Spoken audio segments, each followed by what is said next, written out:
êtes aussi nombreux à venir vous intéresser donc, à nos outils.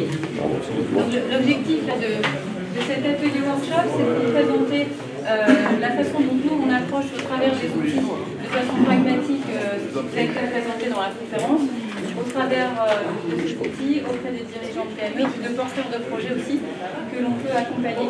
Et on a donc Yves et moi auprès de nous des dirigeants qui sont là aussi pour témoigner. Donc on voulait vraiment que cette soirée soit un mélange d'expérience de consultants que nous sommes, mais aussi d'expérience de dirigeants avec lesquels nous avons la chance de travailler. Donc on les sollicitera également dans notre présentation pour qu'ils puissent vous donner un petit peu leur vision là-dessus. Donc pourquoi cette matrice PME? PME, ça veut dire performance du modèle économique. C'était évoqué dans la conférence. On a tous bien vu dans nos métiers, et quelle que soit l'activité que l'on exerce, que des mutations fortes, des transformations, tous les dirigeants l'ont dit, sont le lot quotidien de chacun, c'est relayé par la presse. Et nous, ça a vraiment été notre point de départ pour nous dire aujourd'hui, on ne peut pas avancer dans nos métiers sans se poser la question de mieux comprendre les business models, que ce soit nous en tant qu'experts comptables pour nos clients, mais que ce soit pour les clients eux-mêmes, et de prendre du recul par rapport à ces mutations de business models. Du coup, c'est ça la vocation de la matrice PME en tant qu'outil stratégique. Et sa deuxième vocation, c'est non pas de faire la stratégie des dirigeants, puisque ça vous appartient en tant que chef d'entreprise, mais c'est plutôt de vous accompagner dans ces réflexions, dans l'identification des zones de risque et surtout dans la recherche d'opportunités.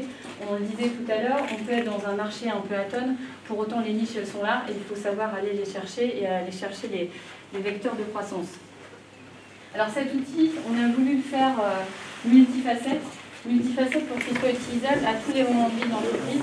Et aujourd'hui, ça fait bientôt 1 an qu'on le teste, on le met en pratique, on l'a travaillé avec différents dirigeants en phase de création d'entreprise, ou alors en termes de ce qu'on appelle les audits d'acquisition, c'est-à-dire croissance externe.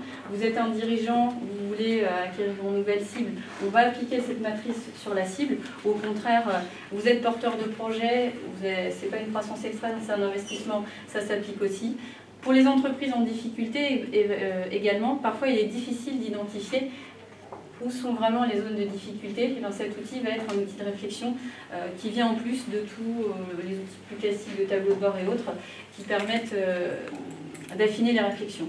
Enfin, dans les transmissions d'entreprise, donc là c'est des grandes étapes clés de la vie de l'entreprise, on a également cet outil en mode outil de pilotage, c'est-à-dire qu'une fois qu'on l'a mis en place dans une entreprise auprès de nos dirigeants, l'objectif c'est de pouvoir régulièrement, donc chaque année, tous les 2 ans, revenir sur le diagnostic qui a été formulé et faire un bilan avec vous pour vous dire, ben voilà, on avait prévu de faire telle action, on l'a faite, on ne l'a pas faite, quel est le résultat, si on ne l'a pas fait, pourquoi, et quand est-ce qu'on l'a fait maintenant. Donc c'est vraiment d'animer une sorte de dynamique entre le dirigeant et nous en tant que consultants sur la durée par rapport à la stratégie. On a voulu penser une mise en œuvre qui soit adaptée aussi au quotidien des dirigeants. C'est-à-dire que ce n'est pas une consultation qui dure 3 jours, on est là pour faire un diagnostic, il faut que ça aille vite, il faut que ça soit efficace. Et les missions d'approfondissement des notions stratégiques, à vue de vous les présenter après, c'est un autre enjeu. La matrice stratégique, elle, c'est 2 fois 45 minutes, 1 heure. Une première fois sous forme de mise en œuvre et de réflexion sur une trentaine d'items. Alors, les items que l'on revoit ensemble, il y a une partie sur la situation de l'entreprise, son développement, la finance rentabilité, les questions d'organisation, d'innovation, de capital RH, et une grande partie ensuite sur les managements de l'entreprise. Quelles sont les ambitions à moyen terme, quel est le plan stratégique, quelle connaissance j'ai de mes concurrents, quelle est ma stratégie d'actionnaire, quel est mon mode de gouvernance. Voilà les questions qu'en 45 minutes, on évoque avec vous et on vous pose une question très pratique. On vous demande de vous positionner par rapport à une grille que l'on a réfléchie et qui est le résultat des expériences qu'on a pu avoir depuis de nombreuses années auprès de nos dirigeants. Ensuite, on se revoit quelques temps plus tard, de nouveau 45 minutes, 1 heure, où là, c'est nous qui vous proposons un livrable. Ce livrable, ça va être votre plan d'action qu'on aura défini ensemble et qu'on vous proposera et avec lequel on va travailler dans la durée. Dans ce plan d'action, on aura identifié les priorités à se donner et là aussi l'ambition du dirigeant. Est-ce que votre ambition, elle est en cohérence avec la stratégie de votre entreprise? Là aussi, l'adéquation doit être importante. Ambition du dirigeant, ambition de l'entreprise. Nous, on est là pour s'assurer que tout le monde va dans le bon sens, et dans le même sens en tout cas. Alors, les résultats de cette matrice, eh bien, là c'est un exemple, vous voyez, ce sont des choses qui se veulent être très graphiques. où de façon visuelle, on peut identifier tout de suite les zones de force, les zones de faiblesse, ou la volonté de travailler dans la durée. Donc à chaque fois, on se benchmark entre un travail qu'on a pu faire auparavant et puis du coup là où on en est aujourd'hui, pour que ça soit pour vous un vrai outil de travail. Ensuite, alors là, c'est pas très lisible comme ça quand on est dans une salle de réunion, et puis par souci aussi de confidentialité, etc., c'est pas plus mal que ça soit comme ça. Mais ce graphique-là, très synthétique, il se déploie après en vraiment actions qui vous sont proposées et qui sont détaillées avec vous. Hein. C'est le but de la deuxième réunion de 45 minutes, 1 heure, où on se dit, voilà, là-dessus, on est déjà bien positionné. Là, de toute façon, on ne pourra pas forcément faire mieux avec les moyens qu'on a. En revanche, sur ces domaines-là, eh bien, on va être ensemble moteur d'une réflexion et d'actions qui pourront être mises en place, mais de façon concrète. Oui. En fait, juste sur... l'idée, c'est que sur chacun des items, hein, vous avez compris, c'est un QCM, c'est pour ça que ça peut permettre d'aller vite. Sur chaque item, il y a une note de 1 à 4, avec votre position sur le sujet. Et cette restitution, elle vous donne votre position actuelle, et pour avoir, en gros, la note d'après, entre guillemets, eh bien, en quoi ça consiste sur le sujet donné. Je ne sais pas si on peut prendre un exemple, mais voilà, ça vous donne en fait je dirais la marche d'après à franchir pour vous améliorer. C'est en ça que Morgane parle de plan d'action. Ce n'est pas vraiment un plan d'action, c'est plus une perspective. Et après, le plan d'action, oui, vous le faites avec le benchmark que vous apportez. Voilà, c'est ce qu'on redéfinit après dans l'ambition d'action ici. C'est-à-dire qu'on classe en fonction des grandes thématiques stratégiques qui ont été identifiées et que l'on a vu ensemble, le positionnement donc, sur cette échelle de 1 à 4, et ce travail des actions envisagées, c'est vous qui le décidez. C'est-à-dire que nous, comme on le disait au départ, on est là pour vous aider à formaliser cette stratégie et pas pour l'écrire à votre place. Donc cet outil-là, il a vocation à définir, au travers de votre regard aussi de la société, eh bien, les actions envisagées, une priorisation dans les actions et les délais aussi que l'on se donne pour réagir. Donc l'important pour nous, c'est effectivement le dirigeant ressorte de ce travail de matrice PME avec une formalisation de sa réflexion. On l'a évoqué tout à l'heure, la réflexion stratégique, on l'a parfois rapidement comme ça, il est important de pouvoir la formaliser, de mieux connaître son modèle économique, de prévenir des menaces et des zones de risque, et puis aussi d'identifier au travers de ça des opportunités. Donc on a par exemple travaillé sur ce sujet avec Jérôme, Jérôme Pottret, dirigeant de Cotentin Étiquette. Jérôme, est-ce que tu peux peut-être revenir un petit peu sur cet outil et puis aussi les outils stratégiques que toi tu utilises au quotidien dans ton entreprise? Oui, bonjour à tous. Moi, je vais rebondir plutôt sur ce qui a été dit avant aussi, c'est que moi je suis une toute petite PME, on est 9 salariés. Et c'est vrai que la stratégie, les outils stratégiques qu'il a évoqués, il existe pas mal de panels, d'outils qui ne sont pas forcément accessibles pour des PME telles que les nôtres. Et moi j'ai eu la chance de reprendre avec un associé, donc l'entreprise il y a 2 ans maintenant, et ce support, quand tu me l'as présenté, Morgane, ça nous permet de formaliser nous un peu notre stratégie et de pouvoir en discuter ensemble, d'avoir un document de base qui nous permet nous de prendre du temps une fois par mois ou une fois par semaine en fonction de la dispo qu'on a pour se pencher sur les grandes parties de la stratégie à mettre en place, quoi. Et c'est vrai que ça se passe en 2 temps. On a fait une première réponse à un QCM qui nous permet d'avoir un instantané de la situation présente et de pouvoir se projeter ensuite sur 3, 5, voire 7 ans, pour passer aussi au-delà de ce qu'on se dit qu'on a repris l'entreprise en se disant le principal c'est qu'on puisse rembourser la dette senior, mais c'est aussi de pouvoir se dire là où on va mettre les moyens pour assurer notre développement futur. Et c'est aussi une base d'échange avec mon associé sur les points sur lesquels on est dans le rouge, dans le jaune ou dans le vert, afin de se dire quel plan d'action on met en place, même si on met en place d'autres documents en sus de ces matrices, mais c'est au moins un document de base. Et là aussi, je pense que ce qui est intéressant dans cet atelier outils de stratégie, c'est aussi de voir, toi, dans ton quotidien d'entreprise, au-delà de ça, quels sont les outils de prise de décision que tu peux avoir mis en place? Est-ce que ça rejoint ce qu'on a dit tout à l'heure en conférence? Est-ce que toi, tu as d'autres outils de ton côté? Oui, j'ai d'autres outils de mon côté. Ça permet de consolider les outils que moi, mes propres tableaux de bord que j'ai de mon côté. Et ça permet aussi d'avoir le regard extérieur, de pouvoir se poser à un moment donné et de faire un un spectre large sur des thèmes sur lesquels on n'a pas forcément nous en tête lorsqu'on pense stratégie. C'est-à-dire penser à la fois à la concurrence, à l'arrivée du numérique, comme on parlait tout à l'heure, ou un certain nombre de choses sur lesquelles on n'a pas forcément nous-mêmes nos propres tableaux de bord. On vient avec notre acquis lorsqu'on prend une entreprise, on peut avoir un backup technique ou commercial, mais c'est vrai qu'il y a des parties sur lesquelles on est moins en phase, sur lesquelles cet outil est intéressant. Ok, merci. On se laissera un petit temps en toute fin d'atelier, là, si vous avez des questions, soit à Jérôme ou... Éventuellement sur cet outil, s'il y a une question, maintenant, on peut pas le temps. On continue ? Ouais. Donc, oui, l'objet de l'atelier, c'est de vous présenter des outils qui sont à votre disposition en Normandie. Donc, Morgane nous a présenté un outil de diagnostic synthétique de votre stratégie, qui est à la fois un outil de diagnostic et, vous l'avez compris, un support ensuite à faire vivre, qui vous appartient, à faire vivre avec vos collaborateurs dans votre entreprise. C'est un support pour discuter stratégie avec la personne avec qui vous voulez discuter stratégie. Moi, je vais vous parler des outils que Aliud déploie. Donc, ça peut évidemment, ça peut s'imbriquer sur ce que PTBG va faire avec cet outil-là, pour un approfondissement et rentrer dans une démarche de formalisation de sa stratégie. Ça peut se faire soit en accompagnement, on va dire, en face-à-face avec vous, soit on anime aussi des séminaires de réflexion stratégique si vous voulez faire participer vos cadres à la réflexion.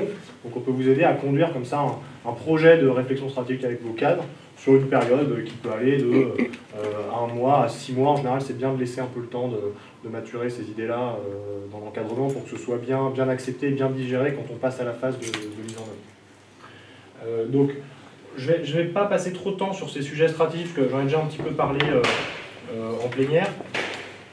Nous, on a 4 piliers sur notre offre de conseil chez Aliud. Donc, tout ce qui va toucher à la performance commerciale.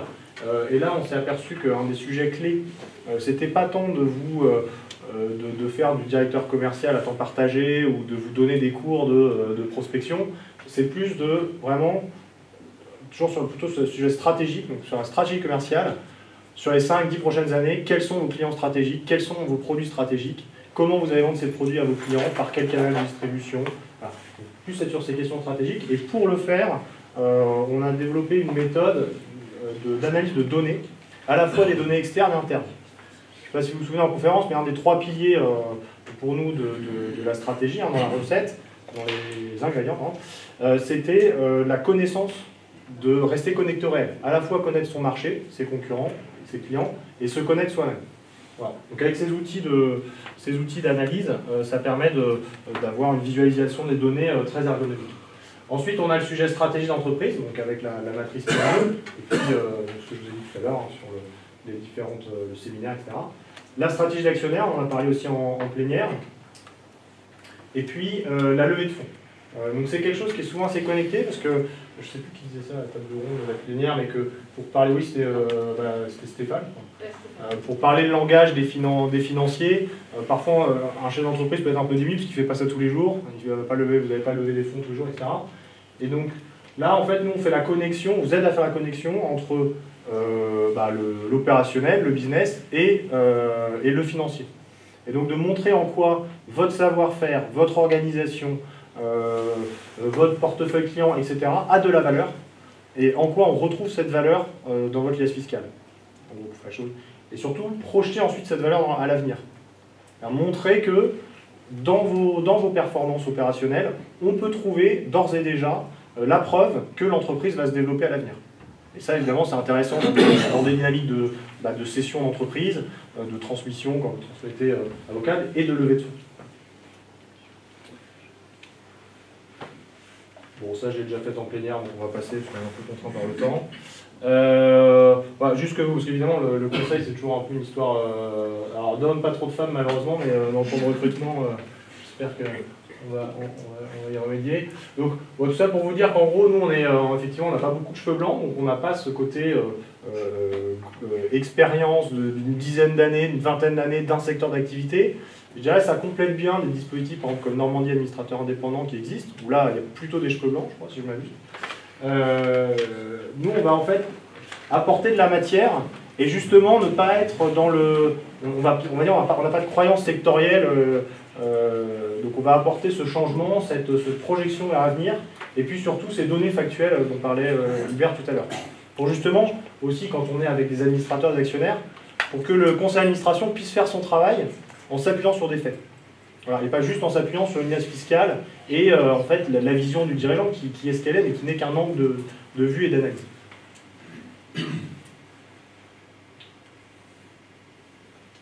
Ouais, donc ça c'est des petits outils, alors comme ça paraît pas simple, mais je vous assure que ça l'est, pour prolonger en fait derrière la matrice PME, donc être dans... qui s'adapte vraiment à chacun des métiers de l'entreprise. Donc on n'est pas dans des outils génériques qu'on va appliquer brut de pomme, des matrices BCG, machin, à toutes les entreprises, mais c'est des outils qui vraiment vont s'adapter à la problématique de l'entreprise. Quels sont mes facteurs clés de succès sur mon métier, au niveau de mon produit, de ma conquête client, de ma fidélisation client, de ma rentabilité. Voilà. Évidemment, l'objectif étant d'arriver sur un plan d'action à 5 ans, avec sur chacune des thématiques une donnée à faire. Ce que je vous propose maintenant, c'est de faire un petit focus sur l'analyse de données. L'idée étant que vous avez énormément de données dans les PME contenues dans vos systèmes, principalement dans vos systèmes de gestion, mais aussi dans votre CRM, vous avez un certain nombre de logiciels qui tournent, et aujourd'hui c'est le cas partout. En fait, vous en servez uniquement pour faire tourner l'entreprise en général. Parfois vous allez en sortir des tableaux de bord, on va dire, opérationnels, pour se comparer d'un mois à l'autre, sur des sujets bien précis, d'une année à l'autre.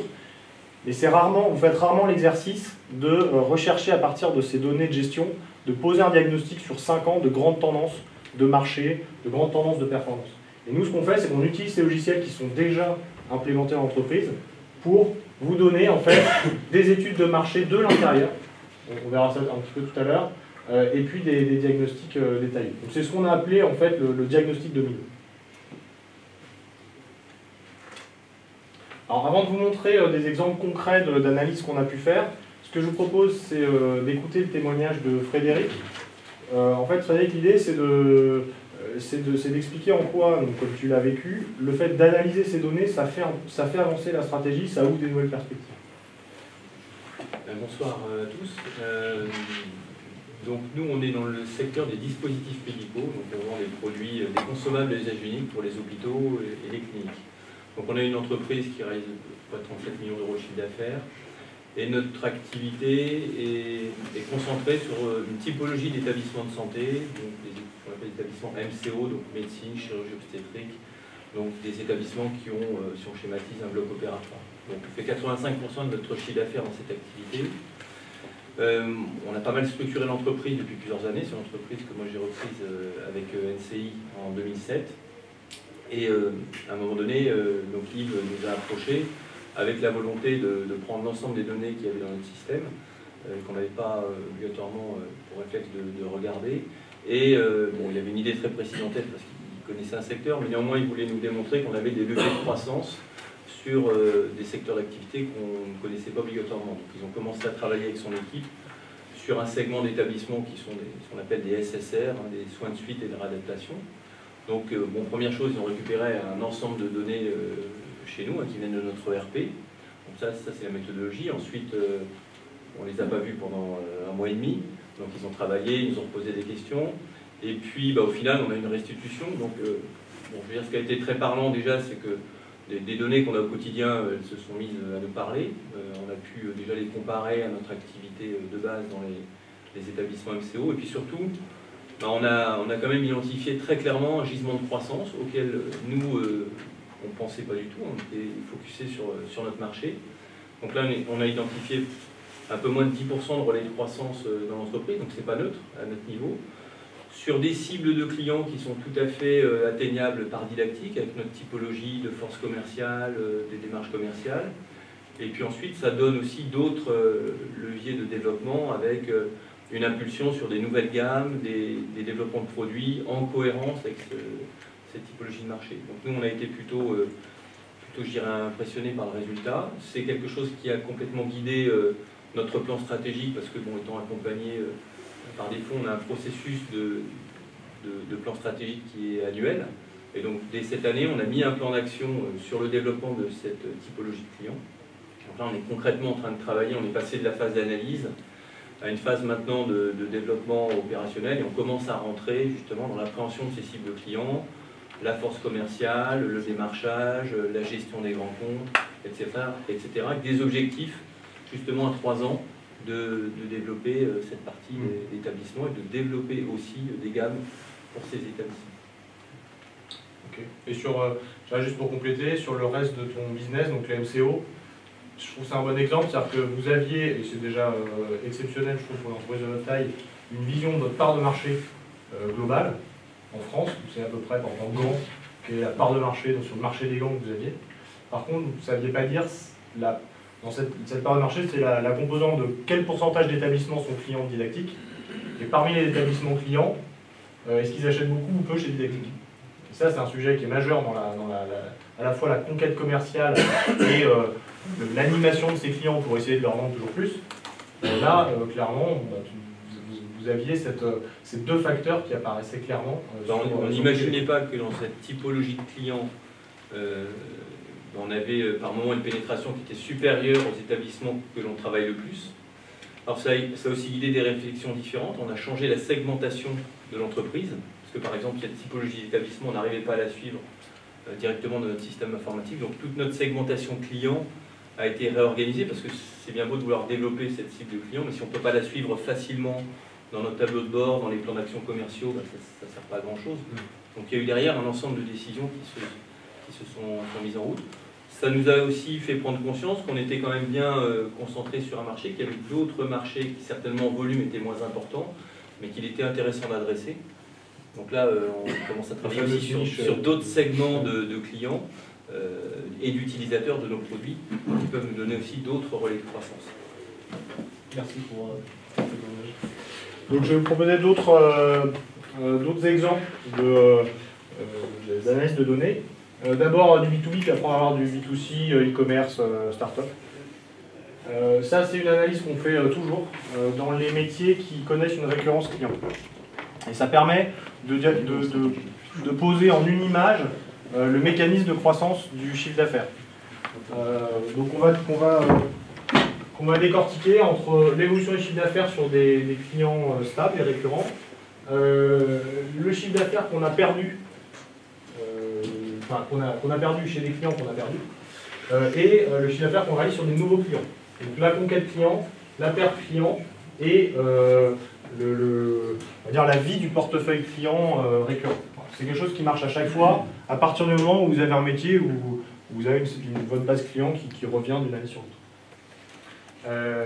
Là, c'est quand on dit justement que c'est important de segmenter, c'est une entreprise dans laquelle on avait cette vue-là de l'évolution du chiffre d'affaires, donc un chiffre d'affaires qui finalement est stable depuis 3 ans. On est allé dans la base de données injecter des données de segmentation de produits qui n'existaient pas, avec cette notion de niveau de gamme. Alors là, ça ne surprend personne, mais sur cette entreprise, on a vu que les produits haut de gamme connaissaient une très forte croissance, alors que les produits d'entrée de gamme commençaient à entamer un déclin assez marqué. Donc là, typiquement, c'est quelque chose que le dirigeant sous la douche avait bien conscience de ça. Par contre, le pondérer, le mesurer, savoir si on parle de 10 000 euros, 100 000 euros, 1 million d'euros sur les nouveaux clients de gains et inversement sur les produits basiques, voilà, le chiffrage n'était pas là. Et donc du coup, quand il n'y a pas le chiffrage, eh bien, il y a moins de conviction, donc il y a moins de plans d'action. Et en fait, on allait même plus loin en croisant les segmentations. Donc là, on a mis de la segmentation de produits, puis derrière, on allait mettre de la segmentation à la fois client et taille d'affaires. Là, en l'occurrence, c'est une entreprise qui vend à des collectivités. Eh bien, on s'est aperçu que cette baisse, qui était quand même assez significative, en réalité, il s'agissait d'une énorme baisse sur les petites collectivités et grosses affaires. C'est-à-dire des appels d'offres de petites collectivités. Voilà. Et là, en fait, ce ciblage a été très clair. Une fois que le dirigeant a vu ce diagnostic-là, évidemment, il a su l'interpréter en disant « bah oui, mes concurrents n'ont pas de force commerciale, donc ils ne peuvent que répondre à des appels d'offres. Et donc ils m'attaquent sur les petites communes, puisque les grandes communes, en général, ne donnent pas des grosses affaires à des petits prestataires. Donc les choses s'expliquent, mais quand on voit ça, je peux vous dire que ça fait l'électrochoc et que derrière, on a des plans d'action qui déroulent tout naturellement. Là, c'est un exemple de stratégie commerciale où finalement on va chercher des facteurs clés de succès sur des différents segments de prospects ou de clients. Donc là, en l'occurrence, la taille des prospects. Et on regarde s'il vaut mieux adresser, là, en l'occurrence, des grands comptes ou des petits comptes. C'est une entreprise qui s'est créée sur les petits comptes et qui aujourd'hui se développe sur les grands comptes. Ça, pareil, c'est une conviction du dirigeant, mais un dirigeant qui a beaucoup de mal à faire passer ce message, notamment à sa force commerciale, puisque en fait, ça, c'est le temps passé des commerciaux qu'on a mesuré avec les rendez-vous, parce qu'ils rentraient ça dans le RP, donc leur rendez-vous, leur chiffrage, etc.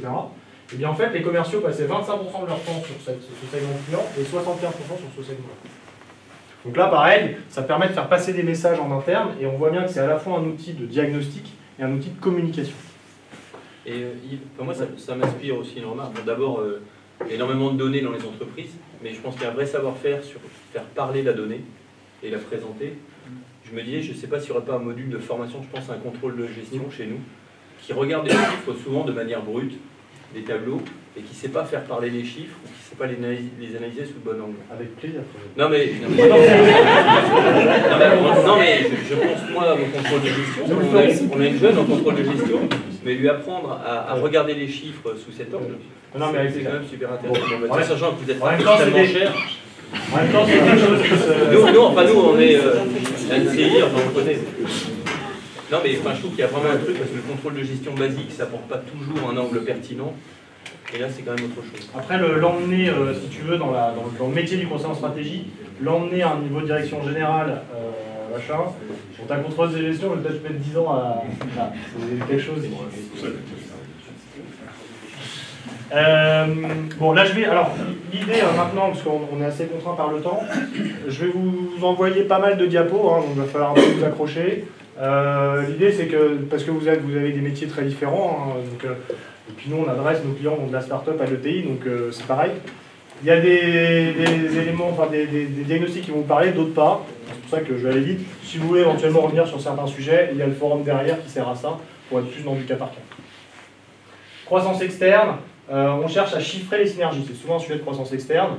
Bon, on a une entreprise qu'on achète qui vaut une valeur financière, qu'on voit dans les comptes, etc. Maintenant, on a souvent comme projet d'y greffer des synergies commerciales, métiers, produits, etc. Mais on a du mal à chiffrer concrètement qu'est-ce que ça va donner sur le compte d'exploitation 1 an, 2 ans, 3 ans après l'acquisition. Donc là, par exemple, on chiffrait la synergie. C'est une entreprise qui fait 2 métiers. Et on a découpé le chiffre d'affaires, en fait sur des clients qui n'achètent qu'un métier, des clients qui achètent les 2 métiers, et des clients qui achètent que le 2e métier. Donc ça, c'est l'entreprise qui achète, ça, c'est la cible. Et donc là, on voit clairement qu'il y a une grosse synergie à l'achat qui est de faire croître ce orange foncé sur la cible, c'est-à-dire déployer le savoir-faire qu'on va appeler de cross-selling de l'acquéreur sur la cible. Donc on peut modéliser facilement ce que ça va donner. Conquête commerciale, vous avez là la part de marché de l'entreprise sur la France, découpée en 11 zones sur chacune des commerciaux. On cherchait à savoir le facteur clé de succès commercial de cette entreprise-là. Et donc on a suivi 2 indicateurs, un qui mesure le quantitatif des commerciaux et un qui mesure le qualitatif des commerciaux. Donc le quantitatif, on l'a suivi par le nombre de devis, et le qualitatif par le taux de transformation de devis en commande. Et voilà, ce dont on s'aperçoit clairement sur cette diapositive, là c'est vraiment les chiffres exacts, je ne vous donnerai pas le nom de notre entreprise évidemment. On voit bien que le taux de transformation est à peu près le même quels que soient les commerciaux. Donc on n'est pas sur un métier qui est, je dirais, pour lequel le talent du commercial est important, parce qu'on a une grande hétérogénéité dans les profils.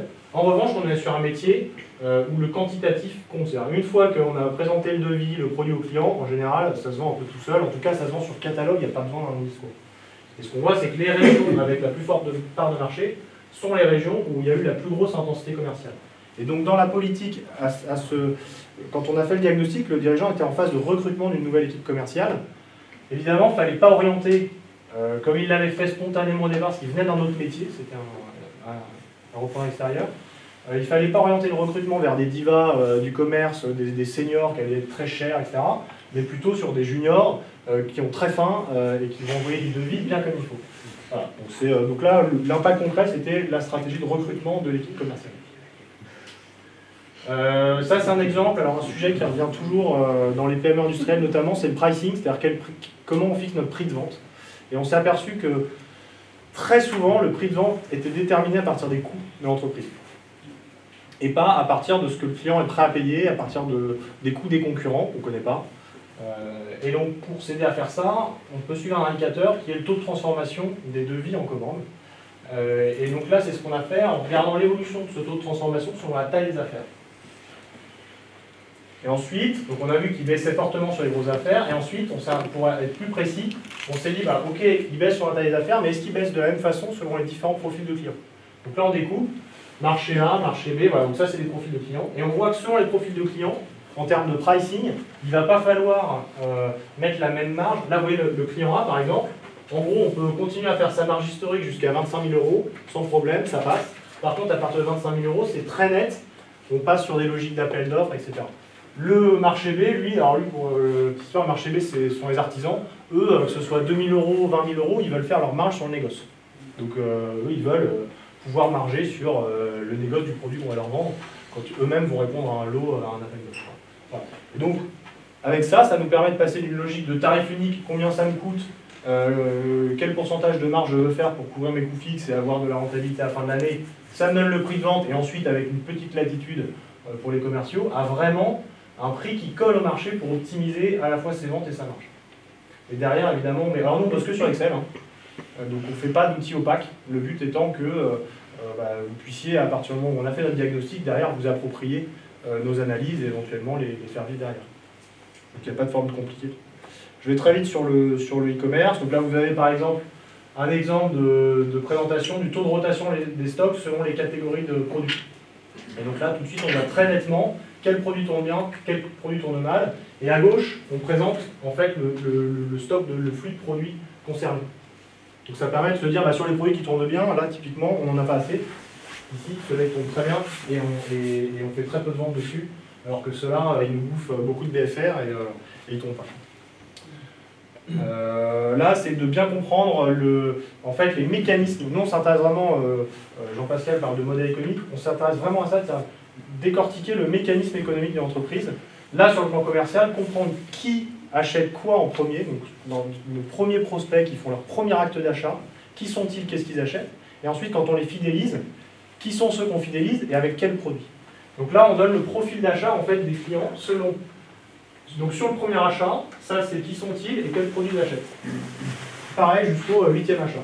Et on voit qu'en plus, on ne recrute pas des clients avec le même produit, qu'on les fidélise. Voilà. Et donc ça a permis vraiment de bien avancer sur le modèle économique de cette entreprise du web. Là on a part de marché à gauche, taux de fidélité à gauche, on mesure part de marché à droite, et évidemment on voit qu'il y a un petit hiatus dans la stratégie, puisqu'en fait on est allé chercher. Ici, on a une part de marché significative sur des clients pas fidèles. Donc on a ciblé la mauvaise cible à l'origine, alors que finalement, les clients plus âgés sont les plus fidèles, mais c'est ceux chez qui on est moins présent. E-commerce, alors pour vous montrer qu'on fait aussi des choses extérieures, sur le e-commerce, là par exemple, on est allé voir la récurrence d'achat des clients selon leur distance à un concurrent qui a un magasin physique.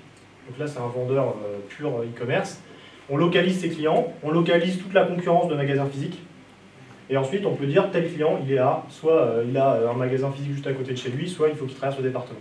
Et ce qu'on a montré par exemple, sur ces produits-là, on n'a pas de corrélation, c'est-à-dire que ce e-commerçant ne cible pas des clients qui sont loin d'un magasin physique. C'est vraiment, on a des clients qui vont de toute façon aller sur du web, et d'autres qui vont aller en magasin physique, qu'ils aient 500 mètres à faire ou 3 km. Là c'est pareil, ça factualise vraiment des éléments de réflexion stratégique. Allez, un petit dernier pour la route, et puis on est bon. Là, c'est de la vente de meubles en salle expo, donc à peu près 800 salles expo en France. On cherche à savoir quelle est la meilleure stratégie dans le showroom. Qu'est-ce qu'il vaut mieux mettre dans un showroom? Donc là, on a pris par exemple la centaine de salles expo qui exposaient 2 produits de ce client-là dans leur salle. Est-ce qu'il vaut mieux exposer 2 hauts de gamme, 2 bas de gamme, un entrée de gamme, un bas de gamme, etc. Et ce dont on s'est aperçu, c'est que très clairement, il vaut mieux exposer sur ce marché-là un entrée de gamme et un milieu de gamme. Or, là, vous avez ces combinaisons, en fait, une photo du parc à date. Donc on voit qu'en fait, les combinaisons qui étaient le plus représentées dans les magasins, finalement, c'était celles qui faisaient le moins vendre. Et là encore, on a pris la diapositive telle qu'elle. Voilà, j'en ai fini avec les exemples. Donc si vous voulez, si vous avez des sujets un peu plus particuliers dont vous voulez parler, on a le forum derrière, vous avez compris le principe. Oui, c'est bien ça. Donc maintenant, je vais passer la parole pour c'est Julien sur l'outil PME+.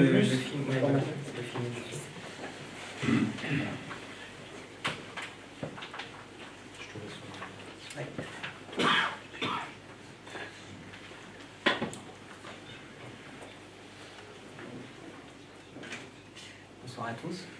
Donc moi je suis Julien Aubert-Dosville, je suis conseiller d'entreprise à la CCI de Caen. Et donc je voulais vous parler d'un outil, un programme que propose la CCI de Caen pour aider les chefs d'entreprise dans à formaliser leur stratégie, mais pas seulement. Donc cet outil s'appelle PME+. Donc c'est un outil belge. Alors en fait on a travaillé avec l'ICHEC PME, qui est l'école de management de Bruxelles, et qui propose depuis quelques années un programme qui marche très bien en Belgique pour aider les chefs d'entreprise à faire ce travail, mais de façon collective, c'est-à-dire tout ce qui est la recherche du potentiel de leur entreprise et des leviers d'amélioration possibles de l'entreprise, que ce soit sur le management, sur l'innovation ou le commercial, ou également la gestion. Donc sur tous ces sujets, on propose une formation de 90 heures qui se déroule entre le mois de novembre et le mois de mars. Chaque année, on emmène une quinzaine de chefs d'entreprise à Bruxelles et puis ensuite à Caen pour toute une partie de la formation qui se déroule en local avec des intervenants locaux.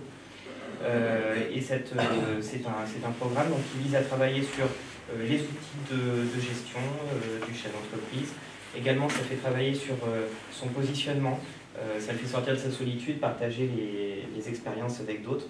Également, développer une vision à moyen et long terme. Gagner du temps, augmenter la performance de l'entreprise. Alors les résultats qui sont identifiés notamment en Belgique suite à cette formation, si vous voulez, les entrepreneurs 3 ans après la formation connaissent une progression de chiffre d'affaires de plus de 20%. 42% des participants ont développé des projets innovants aussi, 3 années après la formation. Et puis, 3 années après, également, on constate dans 58% des cas la création d'emplois et en général de plus de 20% d'augmentation des effectifs. Donc à Caen, on a mis en place ce programme depuis seulement quelques années, on n'a pas encore évalué tous ces chiffres.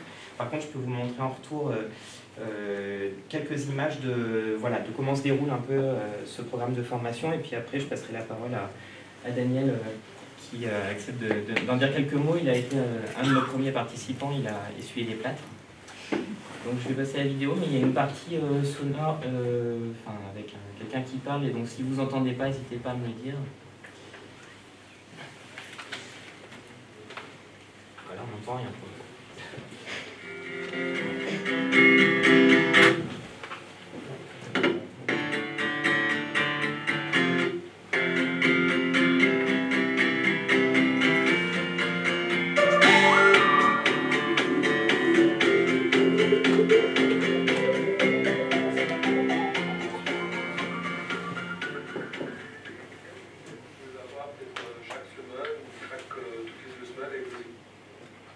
La rentabilité, les produits, les problèmes à résoudre, on s'est orienté business. Et des business, vous en faites des paquets. Les team stop, c'est quoi le sujet du team stop? De quoi on parle? Nous, l'équipe, l'intégration de ce nouveau qui vient d'arriver, les rôles, les attentes qu'on a, les priorités, les périmètres, tout ce qui permet d'optimiser l'équipe. En organisation, on fait beaucoup de business stop, on vend du team stop. Et le team stop, ça ne doit pas être long. On n'a pas besoin d'avoir 4 heures pour faire un team stop, parfois 1 heure, 1h30. En 1h30, les gens peuvent échanger, discuter. Ça suffit amplement pour optimiser le fonctionnement. Donc arrêtons de croire qu'on gagne de l'argent, on gagne de l'efficacité en étant constamment sur la piste. C'est quand on sort de la piste, quand on sort du terrain, quand on regroupe les gens, qu'on gagne de l'efficacité. Et si on ne prend pas ce temps de l'arrêt, il n'y a jamais de problème. s'installer et va s'articuler autour de deux univers différents. La réalité d'un côté, l'innovation de l'autre. Première étape du processus créatif, c'est ce qu'on va appeler l'exploration. Avant de sortir du rond-point, avant de penser out of the box, il y a pas mal de choses, il faut penser out of the box si tu vas être créatif, ça fait toujours bien rire. C'est vrai, hein, il faut sortir du cadre, etc. Mais pas de façon précipitée.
Désolé de vous avoir cassé les oreilles, les enceintes ne marchaient plus là-haut, du coup on a pris les trucs audio.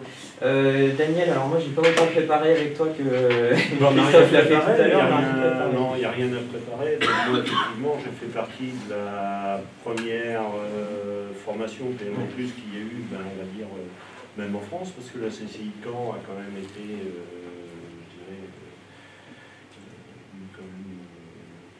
une bonne idée, je crois, d'être précurseur sur ce type de formation.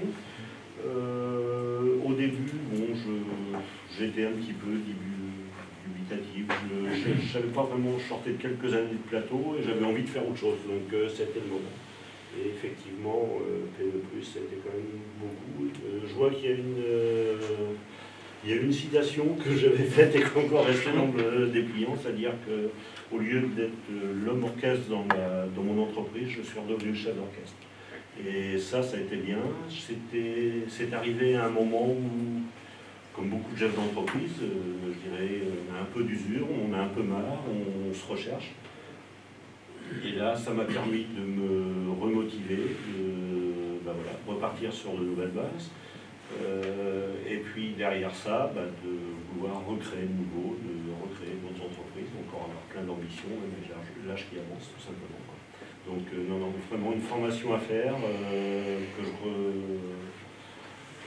effectivement c'est vraiment très bien, et quand on regarde tous les échos qu'on a de tous les autres chefs d'entreprise qui l'ont fait, tout le monde revient avec la banane, et surtout avec de la motivation pour partir avec un nouvel élan, tout simplement. Merci Daniel. Donc oui, l'aspect, le plaisir qui était mentionné tout à l'heure est un élément important. Il est apporté par l'effet collectif, de faire ce travail-là un peu en collectif. Il y a le côté réseau aussi qui est important dans ce type de programme. Réseau entre participants et puis réseau avec les autres, les intervenants, les experts extérieurs qui interviennent à cette formation.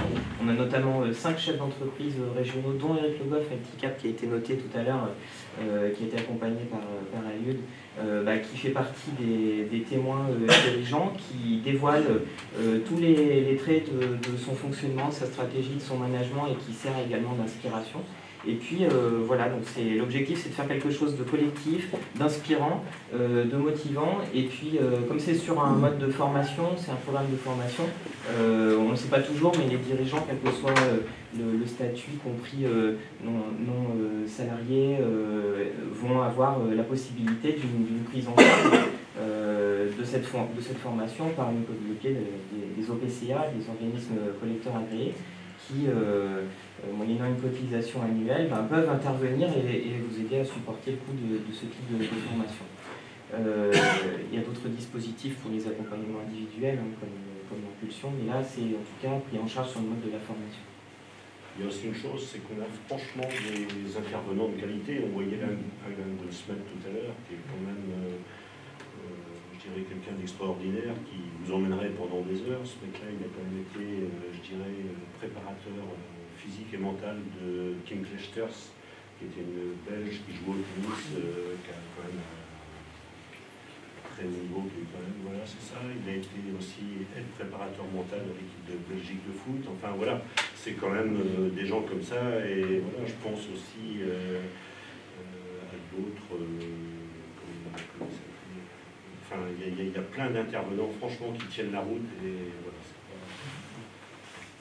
Et donc, alors, juste également, on parle aussi de ce programme en ce moment, parce qu'au mois de novembre, il y a la prochaine promotion qui va démarrer. Il reste quelques places. On travaille avec Patricia Attiy, qui est là également l'organisation chaque année de cette formation. On essaie de réaliser le programme le plus intéressant qu'on peut, et puis aussi de trouver des candidats motivés à chaque fois, des chefs d'entreprise qui, comme Daniel a expliqué, sont à des moments donnés où ils ont besoin d'outils supplémentaires, ils ont besoin de pouvoir se poser des questions et les partager avec d'autres, et puis également savoir où on va pour, avant de formaliser, un peu trouver de l'intuition et des bonnes idées. Donc cette formation apporte tout son sens dans ces circonstances-là. Les entreprises en général en cours d'être repensées par leurs dirigeants avant de trouver une deuxième vie un petit peu, ou de nouvelles étapes en tout cas. Merci. Merci Julien, bravo, 45 minutes.